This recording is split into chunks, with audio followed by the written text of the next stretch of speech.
हाँ जी, नमस्कार, जय हिंद। आज हम लोग एक कंसेप्ट पढ़ने वाले हैं प्रीपोजिशन का, जो कि बहुत अच्छा कंसेप्ट है। आपने सुना होगा इन, एट, ऑन, इन तीन के बारे में आज हम लोग पढ़ने वाले हैं। थोड़ा सा आपको मैं आज वो जो हमारे क्वेश्चंस थे, 500 क्वेश्चंस वाली जो चीज चल रही थी, उसकी जगह पर मैं आज आपको कुछ कंसेप्ट करवाने वाला हूँ। ये भी बेहद जरूरी है।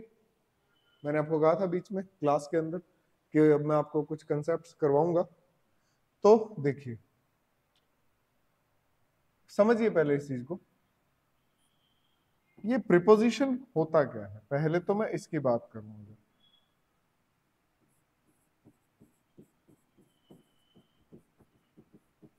दो तीन बातें आप प्रीपोजिशंस के लिए समझ लीजिए। अगर आप में से किसी ने हिंदी ग्रामर पढ़ी है कभी भी, तो हिंदी ग्रामर के अंदर आपने दो शब्द सुने होंगे, धातुएं एवं विभक्तियां। कारक पढ़ते हैं ना हम लोग, कर्ता ने, कर्म को, करण से, वो संप्रदान के लिए, अधिकरण में, पर, ये सब जो पढ़ते हैं, तो धातु और विभक्तियां दो चीजें होती हैं। ये जो बताया मैंने, ने, से, पर, संबंध, का, के, की, ये सब जो शब्द है ना, ने, के, लिए, से, पर, का, के, की, इन सबको बोलते हैं विभक्तियां। ठीक है। विभक्तियां जो है उसी को ही इंग्लिश में बोलते हैं प्रीपोजिशंस। ठीक है। धातु वो मूल शब्द होता है जिसके साथ में विभक्तियां लगती है। जैसे मैं कह दूं राम ने, तो राम ने में राम क्या हुआ, धातु, ने क्या हुआ, विभक्ति। इंग्लिश के अंदर अगर मैं बात करूं तो राम क्या हुआ, सब्जेक्ट, या मैं कह दूं नाउन, और ने क्या हुआ, प्रीपोजिशन। तो ये प्रीपोजिशंस होती हैं। ठीक है, ये प्रीपोजिशंस हैं। और प्रीपोजिशंस के कुछ रूल्स हैं कि जैसे प्रीपोजिशन के बाद में इसका ऑब्जेक्ट आएगा, इसका खुद का ऑब्जेक्ट आएगा। अगर आप प्रीपोजिशन का यूज करते हैं और उसके बाद आप वर्ब लगाना चाहते हैं तो वर्ब की आईएनजी फॉर्म आएगी। ठीक है। अगर एक यूज और मैं प्रीपोजिशन का बताता हूं। अगर मान लीजिए कोई वर्ब आई, उसके बाद इसका कोई ऑब्जेक्ट आया, फिर आप एक और ऑब्जेक्ट लगाना चाहते हैं, तो बीच में प्रीपोजिशन का यूज कर सकते हैं आप। ठीक है। इन सब के मैं आपको अभी एग्जांपल बताऊंगा। और फिर उसमें एक और जरूरी बात, कि जो प्रीपोजिशन होता है, इसके बाद जो इसका ऑब्जेक्ट आता है, ये दोनों मिलकर क्या काम करते हैं, ये दोनों मिलकर सेंटेंस में एडवर्ब या फिर एडजेक्टिव का काम करते हैं। एडवर्ब का काम कब करेंगे, जब ये आपको व्हेन, वेयर, व्हाई या हाउ का जवाब दे। और एडजेक्टिव का काम कब करेंगे ये, जब ये व्हाट काइंड ऑफ का जवाब दे। इसे नोट कर लीजिए। मैं रिपीट कर देता हूं कि हमने शुरू किया है प्रीपोजिशन। प्रीपोजिशन के कुछ कंसेप्ट हमने पढ़ने हैं आज। और ये कंसेप्ट्स क्या हैं, मैं इनकी बात कर रहा हूं। ये कंसेप्ट्स हैं कि प्रीपोजिशन के बाद हमेशा उसका ऑब्जेक्ट आएगा। सबसे पहले इसको देख लीजिए आप। जैसे मैंने लिखा लुक एट देम, तो एट के बाद में दे नहीं आया, एट के बाद में देम आया है, ये हो गई ऑब्जेक्टिव फॉर्म। फिर मैंने आपको कहा कि प्रीपोजिशन के बाद अगर आप वर्ब लगाओगे तो आईएनजी फॉर्म में लगाइए। I am interested in learning. In के बाद क्या आया, लर्निंग आया। और ये लर्निंग क्या है, वर्ब की आईएनजी फॉर्म में, मतलब जिरंड है। अगर प्रीपोजिशन के बाद वर्ब के बाद ऑब्जेक्ट आया, तो आप एक और ऑब्जेक्ट लगाना चाहते हो, तो अगर ये वर्ब डाई ट्रांजिटिव नहीं है, तो मैं ये कंसेप्ट थोड़ा सा आपको ढंग से बता देता हूँ। इसको अपने कर देते हैं साइड में, ताकि ढंग से आ जाए, है ना।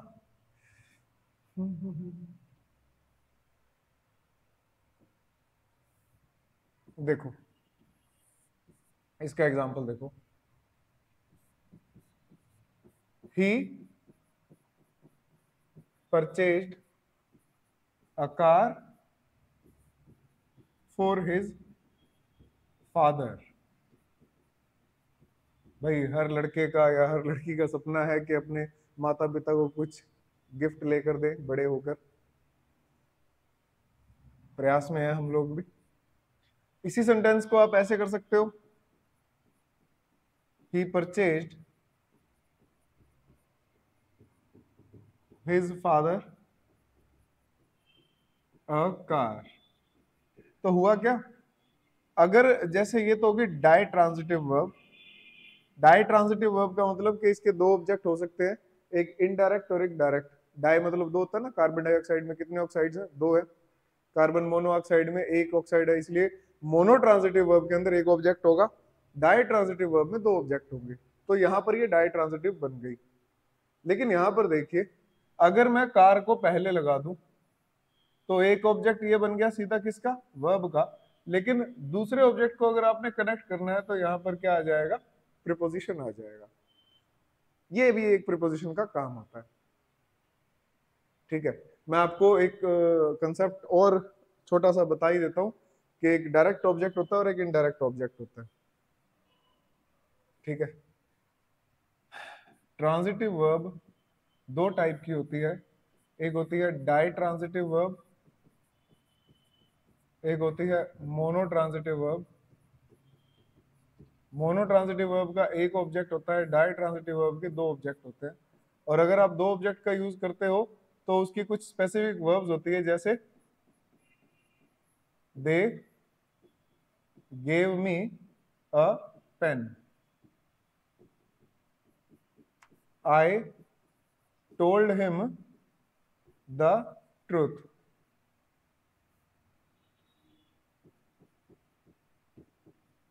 तो इसमें क्या होता है, दो ऑब्जेक्ट आ गए। दो ऑब्जेक्ट कौन से होते हैं, जो लिविंग होता है, लिविंग।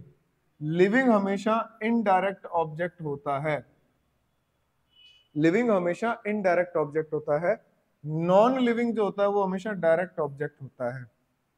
ये लिविंग है, ये इन डायरेक्ट ऑब्जेक्ट है, और ये है डायरेक्ट ऑब्जेक्ट। अब आप कहोगे ऐसा क्यों हुआ, तो ऐसा इसलिए हुआ क्योंकि जब आप इनकी जगह आपस में चेंज करोगे, इन दोनों ऑब्जेक्ट्स की जगह आपस में चेंज करोगे, तब हमें एक सस्पेंस पता लगेगा कि असल में जो लिविंग था वो तो किसी और का ऑब्जेक्ट था। पेन ने, नॉन लिविंग ने गेव का साथ नहीं छोड़ा। जैसे यहां पर भी गेव का ऑब्जेक्ट अ पेन है, यहां पर भी टोल्ड का ऑब्जेक्ट द ट्रूथ है। और आप इसे अगर थोड़ा सा चेंज करके लिखोगे तो ये क्या बन जाएगा, they gave a pen to मी,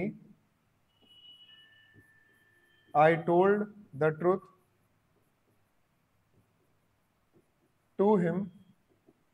तो देख लीजिए, अब ये प्रीपोजिशन के ऑब्जेक्ट है, और इन दो ऑब्जेक्ट्स को जोड़ने का काम कौन कर रहा है, दो ऑब्जेक्ट्स को जोड़ने का काम करेगा कौन, करेगा दो ऑब्जेक्ट्स को जोड़ने का काम, प्रीपोजिशन। ठीक है, चलिए वापस इधर आते हैं। देखिए, प्रीपोजिशन प्लस ऑब्जेक्ट ये व्हेन वेयर व्हाई हाउ का जवाब भी देती है। जैसे अभी मैंने एक एग्जांपल लिखा व्हेन वाला, look at them, look at them. At them जो है ना, ये वेयर का जवाब है, कहाँ देखना है, उनकी तरफ देखना है। अच्छा, ये मैंने इसमें लिख दिया, चलो व्हेन वाला इधर लिख देते हैं। He is on time, on time ये व्हेन का जवाब हो गया। वाई का जवाब देख लो, I was late because of them, because of them why का जवाब हो गया। और how, he works with honesty, with honesty क्या हुआ, ये वाई का जवाब हो, हाउ का जवाब हो गया। कैसा काम करता है, ऑनेस्टी के साथ काम करता है। तो खैर ये सब मैं जब प्रीपोजिशन टॉपिक आपको पूरी डिटेल में करवाऊंगा तो ये सब बातें मैं आपको उसमें बताऊंगा ही। फिलहाल मैं आपको आज एक छोटा सा कंसेप्ट बताने आया हूं, किसका, इन, एट और ऑन में क्या डिफरेंस है। देखिए ये जो है ना, यहां से शुरू कर देता हूं मैं। एट, फिर आया हमारे पास में एट, ऑन, और फिर इन। गंदी सी लाइन लग गई ना।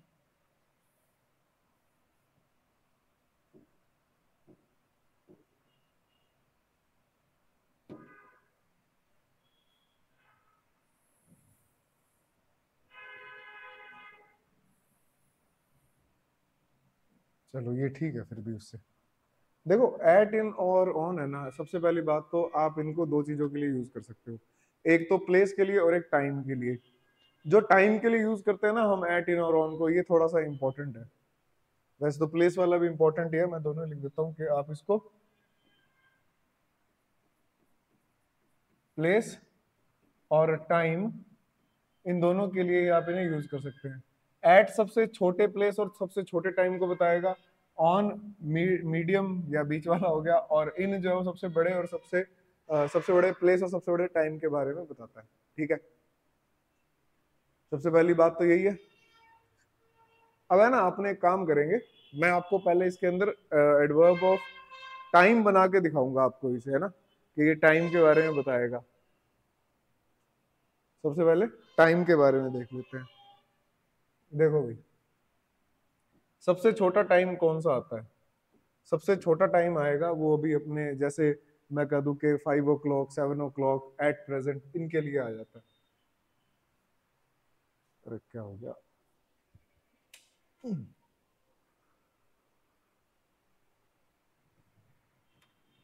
जैसे मैंने लिख दिया एट 5 o'clock,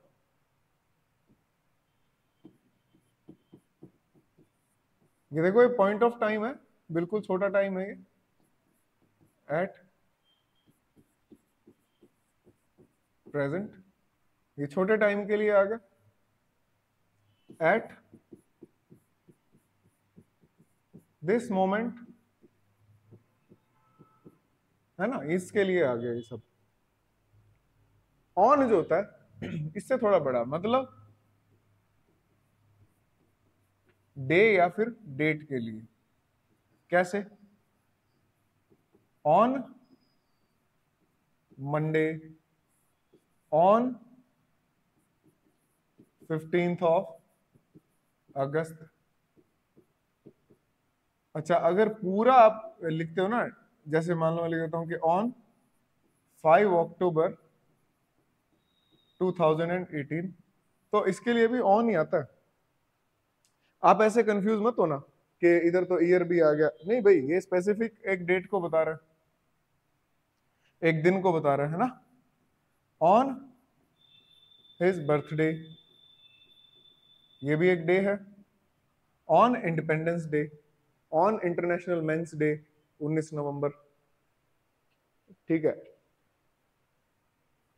इन जो है वो और बड़े टाइम को, और बड़ा टाइम मतलब कि ये बताएगा मंथ, ये बताएगा ईयर, कई बार ये वीक के बारे में भी बता देता है। जैसे मैं लिखूं, sorry, in may, in 2006, in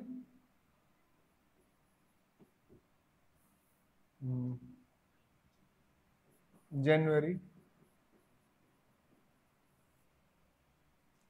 in a month,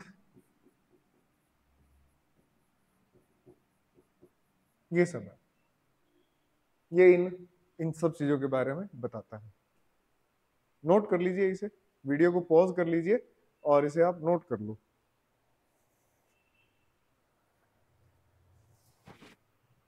थोड़ा जरूरी है ये वाला भी।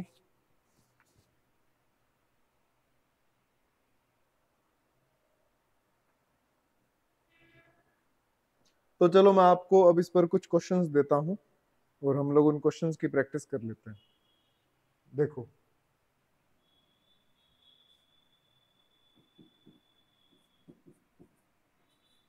ही विल अराइव हेयर ऑन, आपने एरर बतानी है भाई, on next month.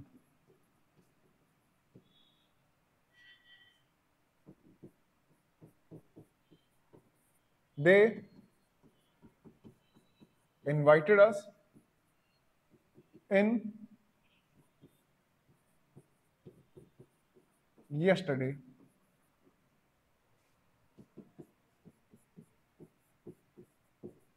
I have told him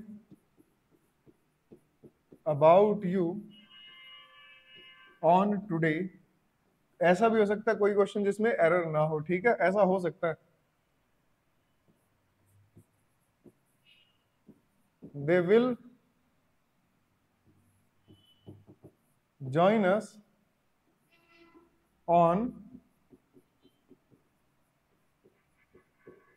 next month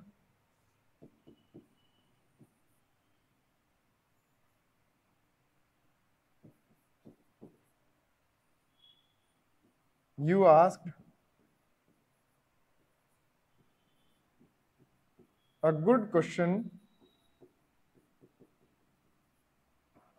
in last month.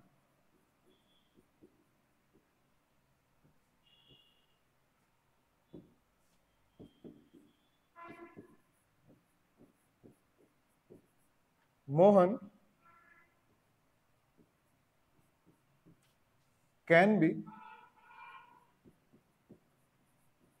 allowed to leave on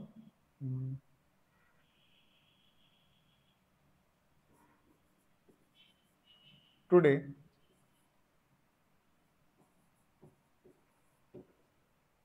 मैं चाहूंगा आप वीडियो को पॉज करें और इनके आंसर्स लगाएं और साथ साथ इनको आप नोट कर लीजिए, साथ में नोट भी कर लीजिए और साथ में आप इनके आंसर भी लगा लीजिए।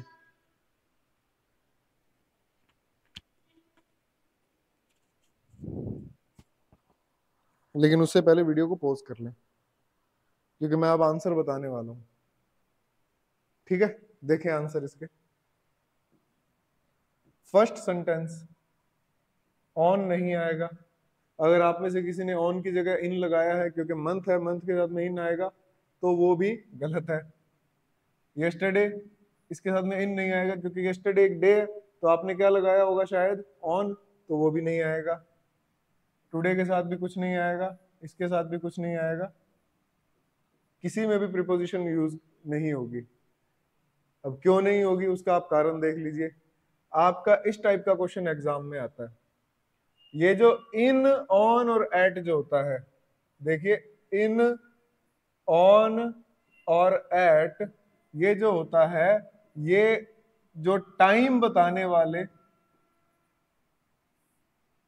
या मैं ऐसे हिंदी में लिख देता हूं, टाइम बताने वाले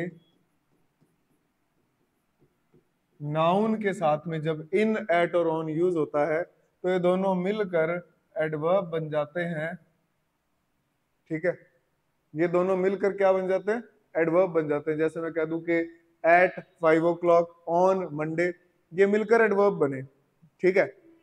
लेकिन अगर आपने किसी टाइम बताने वाले नाउन के साथ में next, last,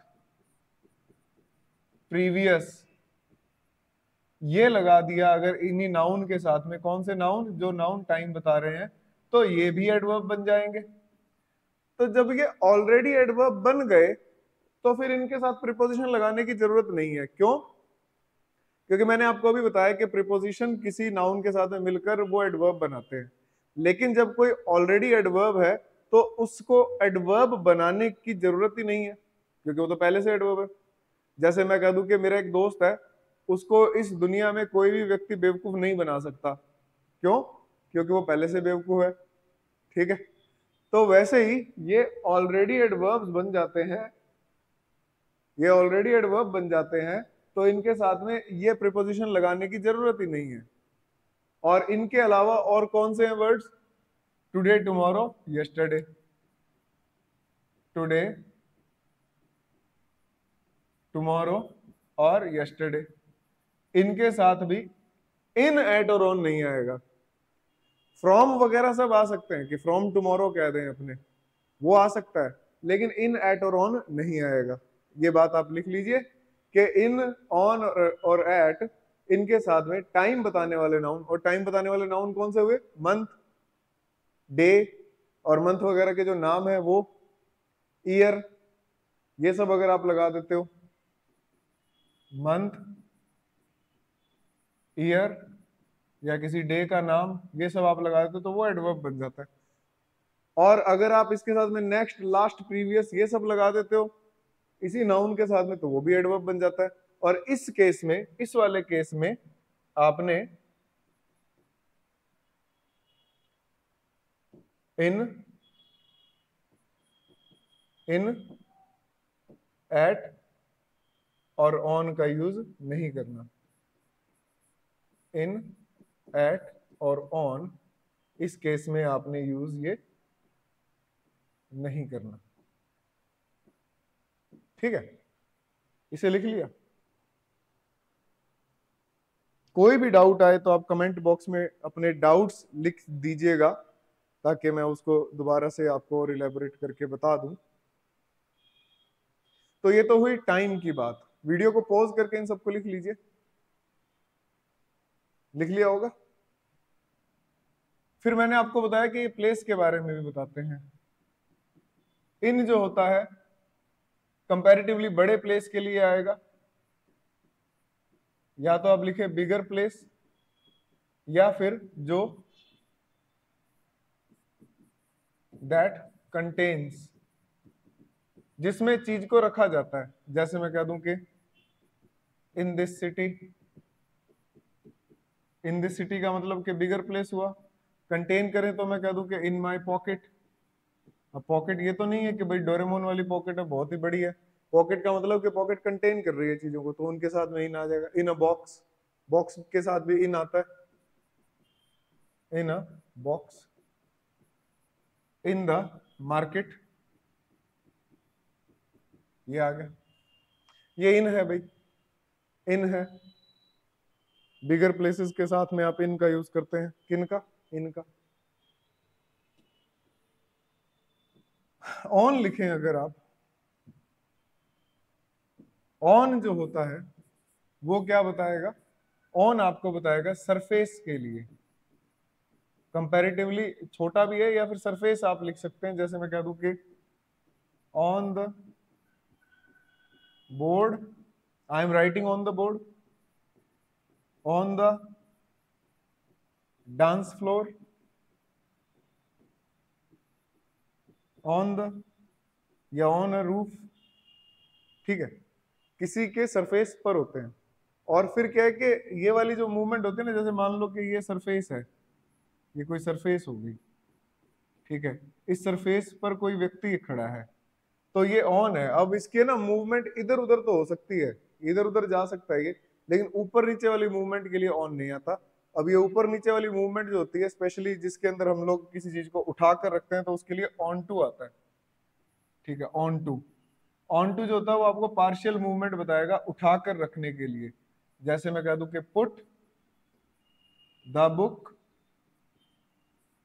on to the table, के उठा के रखा है, उठा के रखा है, तो ये एक मूवमेंट आई, यहां से उठा के इधर टेबल पर रख दी, उसके बाद ये रुक गई बुक। ये तो नहीं रखने के बाद बुक इधर उधर भाग रही है, वो ऑन टू आता है। अपॉन होता है एक, अपॉन कंप्लीट मूवमेंट को बताता है, जैसे वंस अपॉन अ टाइम, क्योंकि टाइम रुकता नहीं है, तो वो अपॉन आता है वहां पर। ये लिख लिया होगा, इन, ऑन, और फिर हम लिखें एट। एट क्या बताएगा आपको? एट आपको एग्जैक्ट लोकेशन बताएगा, एग्जैक्ट लोकेशन। जैसे आपने लिखा होगा एट द मार्केट, ऐसे करके लिखते हैं ना, at the market, at Jaipur, तो वो एग्जैक्ट लोकेशन बताता है। इन जयपुर का मतलब होता है कि जयपुर में कहीं पर भी। लेकिन जब आप सिर्फ ये बताना चाहते हो, जैसे मैं ये कहूँ कि आप स्टडी करते हो और आप जयपुर स्टडी करते हो, तो जब आप जयपुर होगे तो आपका एड्रेस आपके फ्रेंड्स को, आपके परिवार वालों को पता होगा, तो आप उनके लिए ऐसे बोलते हो कि एट जयपुर। एट जयपुर का मतलब कि जयपुर पहुंच गया हूं, और एट जयपुर का मतलब ये हुआ कि एक आपका फिक्स जो एड्रेस है आप वहां पर हैं, तो इसलिए उसको एट जयपुर बोला जाता है। इन जयपुर का मतलब हुआ कि आप ये बताना चाह रहे हो कि जयपुर में कहीं पर हो आप, कोई वो फिक्स एड्रेस नहीं है, लेकिन जयपुर में कहीं पर आप इधर उधर हो, वो इन हो जाएगा। एट जयपुर का मतलब कि आप अपने एड्रेस पर हो, ठीक है।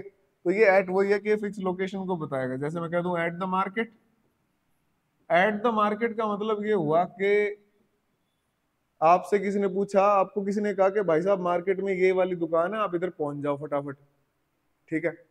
और फिर आपने कहा कि I am at the market, where are you, इसका मतलब कि आपने उसकी बताई हुई जो लोकेशन आप वहां पर हो, आई एम एट द मार्केट, आपने उसकी बताई लोकेशन जो है वो ढूंढ लिया और उधर आप खड़े हो, तो आप कहोगे आई एम एट द मार्केट। लेकिन अगर आप कहते हो कि I M in the market, in the market का मतलब कि उस लोकेशन पर नहीं हो आप मार्केट में कहीं पर हो, ये फर्क है दोनों में, ठीक है। वो जैसे आप पार्सल वगैरह मंगवाते हैं ना ऑनलाइन, तो वो एट योर लोकेशन, वो एट का मतलब ये हुआ कि एग्जैक्ट वो उस लोकेशन पर है, तो ये एग्जैक्ट लोकेशन को बताता है कौन, एट। जैसे लिख दिया एट द डोर स्टेप, या मैं कह दूं at the door, exact door पर खड़ा है, ठीक है। तो ये हुआ हमारा एट, इन और ऑन। एट, इन और ऑन मुझे लगता है कि आपको समझ आ गया होगा प्लेस और टाइम के लिए। और कमेंट करके अपने डाउट्स पूछना, जो आपको नंबर दिया गया है उस पर भी आप डाउट्स अपने पूछ सकते हो, ठीक है। तो अगली क्लास में फिर नए कंसेप्ट के साथ मिलते हैं, और वो वाली क्लास भी हम लोग कंटिन्यू रखेंगे ही, साथ साथ बीच बीच में मैं आपको क्वेश्चंस वाली या 500 कंसेप्ट वाली जो क्लास थी वो भी करवाता रहूंगा, ठीक है जी। Thank you very much. जय हिंद, जय भारत, वंदे मातरम।